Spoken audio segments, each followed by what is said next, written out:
제가 요즘 부지런히 책을 읽고 있는데요. 책을 읽으면서 이런 생각이 계속 드는 겁니다. 그러니까 책을 읽는 동안에 이 잠재적으로 생각이 계속 나는데요. C++로 모든 프로그래밍을 하기가 힘들고 어려울 수 있다는 생각이 들고요. 그렇다고 파이썬으로 전체 애플리케이션을 만들기도 굉장히 버겁습니다.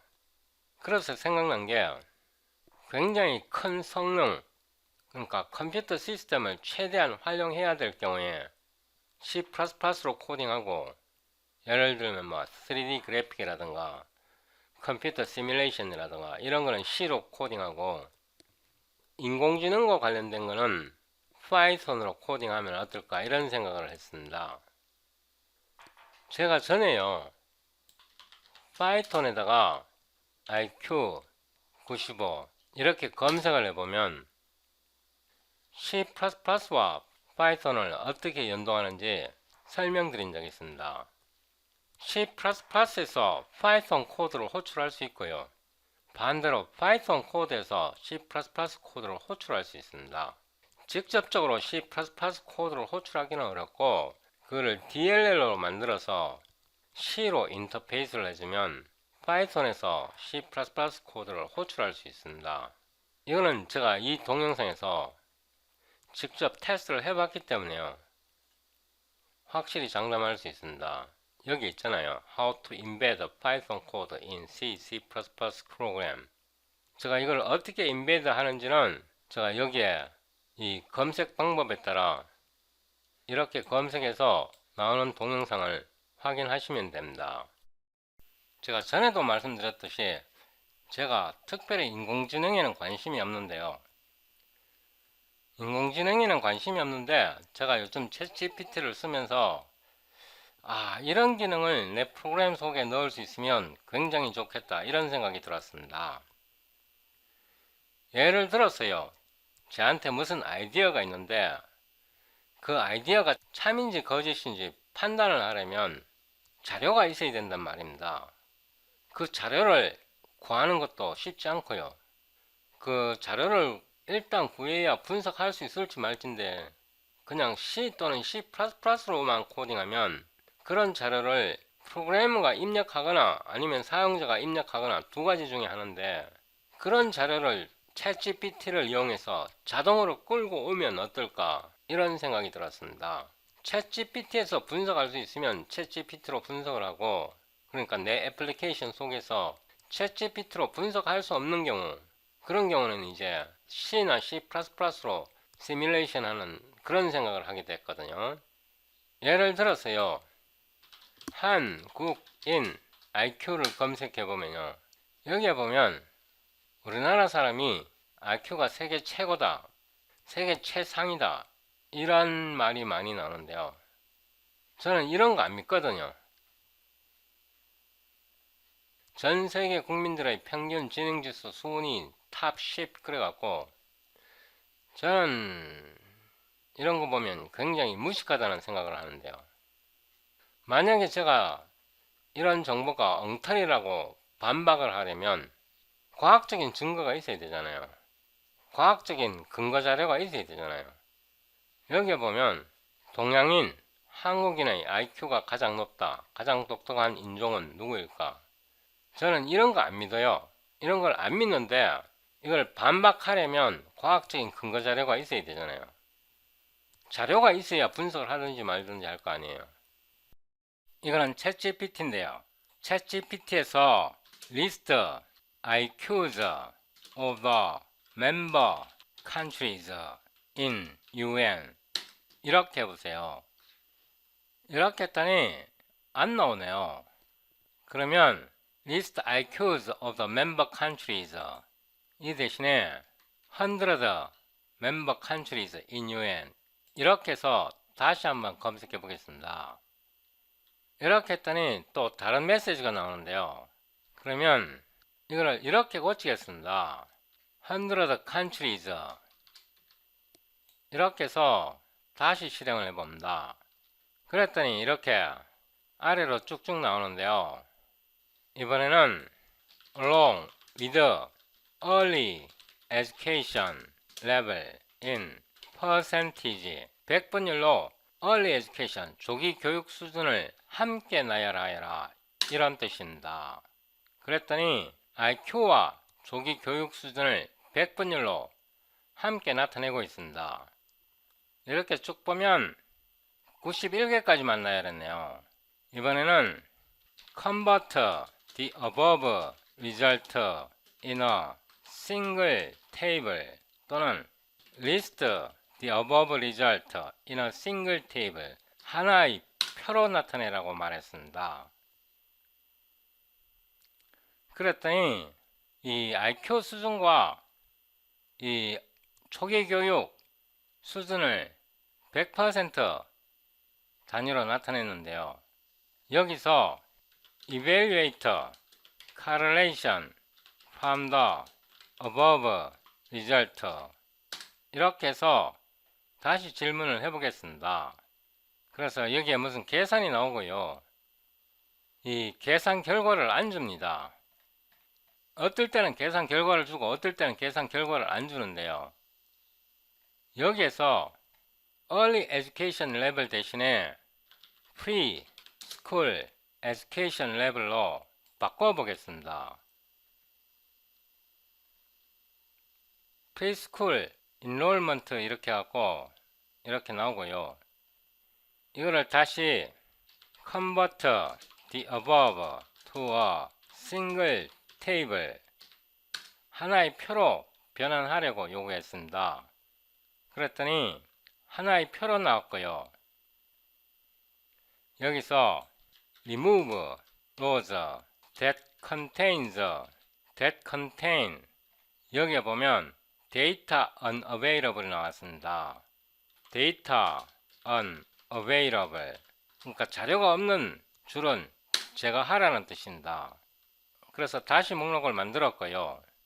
이제 이 표에서 computer the correlation between IQ and the preschool education level from the above table 이렇게 해서 테스트를 해보겠습니다.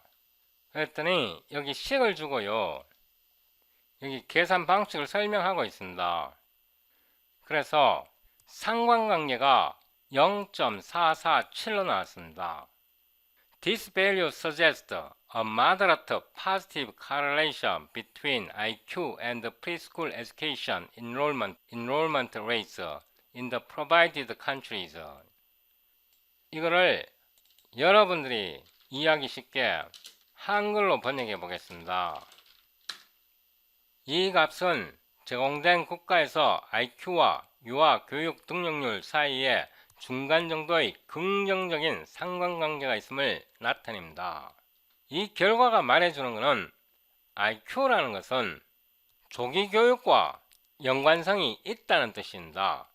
중간 정도의 긍정적인 상관관계가 있다는 것은 조기 교육과 IQ에는 상관관계가 있다는 뜻입니다. 그래서 이 챗GPT를 이용해서 이런 자료를 얼마든지 계산할 수 있습니다.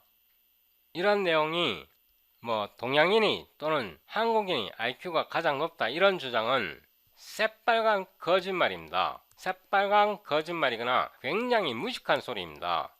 여기에 보면 평균 IQ 전 세계 1, 2위를 다투는 한국인, 유전자, 교육을 결과, 육아 물가, 동양인이 가장 머리가 좋다. 이런 거는 굉장히 무식한 얘기고요. 동양인이 IQ가 높게 나오는 거는 특히 동북아시아 쪽에서 IQ가 높게 나오는 거는 문화적인 영향이 굉장히 큽니다. 그러니까 조기 교육에 의한 원인이 가장 높습니다. 인류의 DNA는요 그렇게 빨리 바뀌는 게 아닙니다. 우리가 아프리카에 떠나 한반도에 정착한 게요 2, 3만 년 정도밖에 안 됐습니다. 이 한반도에 정착한 게 2, 3만 년 정도밖에 안 됐고요. 2, 3만 년 동안 DNA가 바뀔 수 있는 그런 정도의 시간이 아닙니다. 문화적인 영향이 가장 크고요. 그 문화적인 영향으로 인해 조기 교육이 일찍 시작하기 때문에 IQ가 높은 걸로 나오는 겁니다. 절대로 유전자와는 관계가 없습니다. 제가 이번 동영상에서 IQ와 조기 교육의 상관관계를 설명하려고 이 동영상을 촬영하는 거 아니고요. 이 챗GPT를 이용하면 우리가 원하는 데이터를 쉽게 뽑아낼 수 있다는 겁니다. 예를 들어서 우리가 어떤 컴퓨터 시뮬레이션을 만들려는데 원소의 반감기를 알아야 된다고 생각해 봅시다. 그러면 어떤 원소는 동위원소가 있고요. 어떤 원소는 동위원소가 없는데 그 반감기 정보를 동위원소마다 다 입력해야 되잖아요. 그 다음에 어떤 물질이 있으면 예를 들어서 굴절율이 필요하다 그러면 그 굴절율 정보를 손으로 다 입력해야 되잖아요. 프로그래머가 입력하든가 아니면 사용자가 입력하든가 어차피 데이터는 입력을 해야 돼요. 그런데 이 챗GPT를 이용하면 웬만큼 입력하지 않고 챗GPT를 통해 다 끌어올 수 있습니다. 지금 제가 사용하는 게 이 웹브라우저 이름이 뭐죠? 갑자기 생각이 안 나네. 이 구글 웹브라우저인데요. 이 구글 웹브라우저가 크로미엄을 베이스로 되어 있습니다. 그래서 크로미엄 IQ95 이렇게 보면 이거 셰프네. 셰프샵 MFC 이렇게 하고 크로미엄 웹브라우저를 여기 크로미엄이라 해놨네요. 크로미엄 웹브라우저를 우리 애플리케이션에 인베드 시킬 수 있습니다. 제가 이 동영상에서 어떻게 인베드 하는지 설명드렸는데요. 그 다음에 또 제가 챗GPT에다가 물어봤는데요. Does ChatGPT provide API? 그러니까 챗GPT에게 애플리케이션 프로그래밍 인터페이스를 제공하느냐고 물었더니 답이 yes로 나옵니다. yes로 나오고 오픈 API를 통해서 챗GPT API를 제공한다고 합니다. 이렇게 필요한 정보가 나오고요.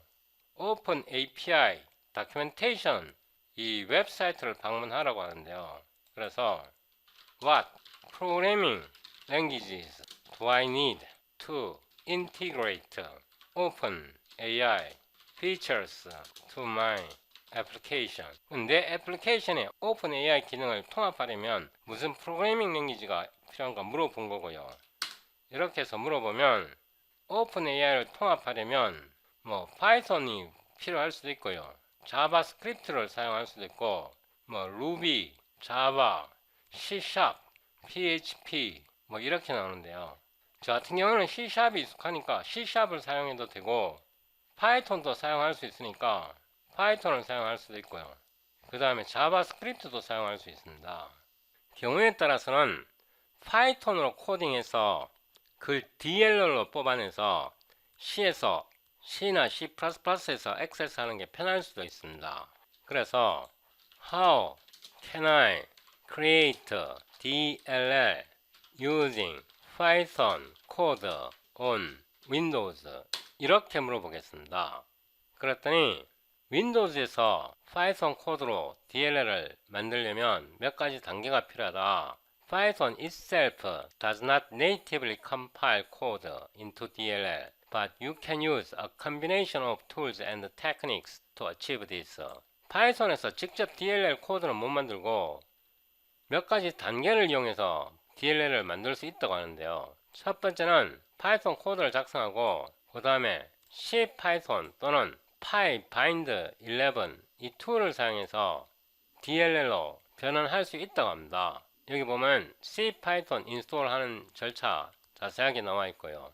DLL로 빌드하는 방법이 나와 있습니다. 이렇게 해서 C++ 래퍼를 만들 수 있고요. 여기 만드는 방법이 있고 이런 방식으로 C++에서 파이썬으로 만든 DLL을 이용할 수 있다고 합니다. 반대로 이번에는 How can I interoperate C++ with Python? 그러니까 C++ 코드와 파이썬 코드를 어떻게 상호작용하는가 이렇게 물어봤더니 또 CPython을 사용하면 된다고 합니다. 이 구체적인 절차가 잘 나와 있고요. 앞에서는 뭐 윈도우에서 하는 방법도 있을 테고 리눅스 같은 데에서도 하는 방법도 있을 텐데요. 여기 구체적으로 어떤 툴이 필요한지 설명이 되어 있습니다. 사실은 이 C#이 지원되면 윈도우즈 상에서는 C++ CLI를 이용해서 바로 액세스 할 수도 있습니다. 그 다음에 로컬 드라이브를 사용해도 되는데요. 예를 들어서 구글 드라이브를 사용하고 싶다 그러면 does 구글 드라이브 provide API, 이 구글 드라이브에서 API를 제공하느냐고 물어본 거고요. 구글 드라이브에서 API를 제공한다고 합니다. 이 구글 드라이브 API를 이용해서 파일 및 폴더를 관리할 수 있고요. 파일을 만들 수도 있고, 파일을 나열할 수도 있고, 파일을 업데이트 할 수도 있고, 파일을 삭제할 수도 있고, 물론 폴더도 마찬가지고요. 그러니까 로컬에서 할 수 있는 그런 모든 작업을 구글 드라이브용 API를 이용해서 모두 할 수 있다고 합니다. 예, 방법이 여기 나와 있네요. 뭐 구글 드라이브 사용하지 않고 마이크로소프트 클라우드 서버를 사용할 수도 있고요. 아니면 자체 데이터베이스 서버와 웹 서버를 만들 수도 있습니다. 자체 데이터베이스 서버와 웹 서버, 뭐 기타 메일 서버 같은 걸 만들려면 고정 IP가 필요한데요. 여기서 고정 IP 이렇게 검색해 보면 고정 IP 제공하는 회사는 여러 군데 있습니다. 저 같은 경우는 KT 고정 IP를 좋아하는데요. KT 고정 IP 이렇게 검색해 보면 KT 고정 IP 이 링크를 보면 고정 IP를 저렴한 가격에 판매합니다. 오피스넷 고정 IP 이렇게 하고 이 금액이 나와 있습니다. 뭐 큰 금액 안 되고요. 아니면 뭐 구글이라든가 마이크로소프트라든가 이런 데서 제공하는 클라우드 서비스를 그대로 이용해도 되고요.